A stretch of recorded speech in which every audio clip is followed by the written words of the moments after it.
Welcome to the deep dive. Today, we're really getting stuck into the Rugby World Cup 2027. Specifically, the early signs for the champions, the Springboks, our aim. To give you the inside track, really, we'll look at their chances, their strengths, maybe some challenges, and of course the competition they'll be up against. And hey, if you're loving this rugby chat, make sure you hit subscribe on Rugby Obsession. You won't want to miss out. Okay, so let's set the scene a bit. The Bucks, obviously dominant. That 2019 World Cup final win against England was, well, pretty immense. It really was. But what's maybe more interesting, I think, isn't just that one victory. It's how they've kept that strength going, consistently. Our sources point to a team that keeps evolving. Strong showings in the Rugby Championship, yes, but also seeing exciting younger players coming through. Guys like Kane Moody, Curtly Aarons. It suggests real depth beyond the familiar names. Yeah, that depth is huge. So let's dig into those strengths right now, because this is where it gets fascinating. That forward pack, legendary. Oh, Right? absolutely. It's foundational to their game. And the back line has serious pace, serious power. Plus, they seem so adaptable tactically. Exactly. And you mentioned the forwards. You have to talk about the bomb squad strategy. It's pretty unique. It really is, bringing on almost a whole new front row, like Oxenenche, Bonji, and Bonambi after halftime. Yeah, and it's not just about having fresh legs, though that helps. It's a calculated tactic to really target the opposition scrum late in the game. It genuinely disrupts teams. So connecting that to the bigger picture, these strengths are clearly why they've been so successful lately. Definitely central to it. And that tactical flexibility you mentioned is key, too. They aren't just a one-trick pony. They can play that territory game, kicking high, pinning teams back. But then, like we saw against France recently, they can suddenly switch to a much more expansive offloading game. Keeps opponents guessing, right? Mm-hmm. But every team has potential issues. What are the weaknesses or maybe areas for improvement? Well, yeah, that's the flip side. Sources do suggest consistency is sometimes, well, not always perfect across the board. Certain phases of play. Things like breakdown efficiency can occasionally be an issue, especially if they're up against really quick breakdown specialists. Thinking of Ireland's back row, someone like Josh van der Flier maybe, that can lead to turnovers. Right. Costly errors in big games. Exactly. And then there's just the sheer physical and mental challenge of a World Cup. Maintaining that absolute peak form, keeping everyone fit for 7 straight weeks.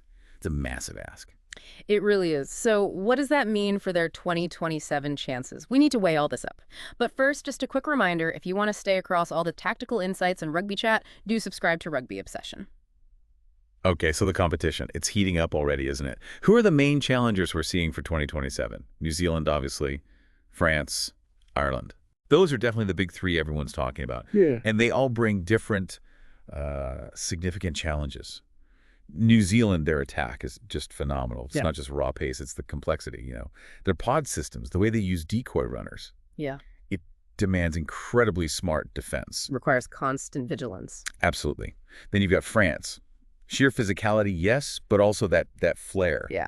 That ability to create something from nothing, especially if Dupont is pulling the strings at scrum half. The Boks defense will need to be unbelievably disciplined against them. And Ireland. Ireland bring that structure, that efficiency. They're incredibly disciplined. Their line-out maul defense is usually outstanding. That coordinated drive to stop attacks right at the source. Yeah. So yeah, different tests. So these potential matchups, it sounds like it could come down to fine margins, who imposes their style. Very much so. It'll be about executing your own game plan under immense pressure for the full 80 minutes. Right.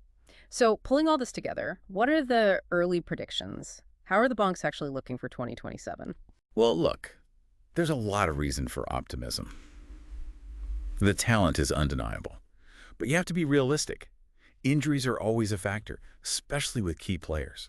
Form leading into the tournament is massive. You need to peak at the right time, and then there are the coaching calls during the tournament itself. Yeah. Rassie Erasmus, Jacques Nienaber, their decisions will be critical. The potential to defend the title is definitely there. They absolutely have the tools to make a very strong run. But like I said, it's a marathon, that World Cup. 7 weeks of intense rugby, maybe the toughest challenge in sport, maintaining that level. Yeah, no doubt. And the excitement is already building, isn't it? Yeah. Huge fan anticipation. You can feel it globally. We're definitely optimistic looking at the talent pool in South Africa, the strategic thinking. The future looks bright. But what do you think? What stands out to you about the Springboks or maybe their rivals. We genuinely love to hear your predictions, your thoughts. Drop them in the comments. Let's get the discussion going. And yes, one last time for your regular rugby fix, make sure you subscribe to Rugby Obsession. Thank you so much for tuning into this Rugby Obsession deep dive. We really look forward to you listening to our next deep dive.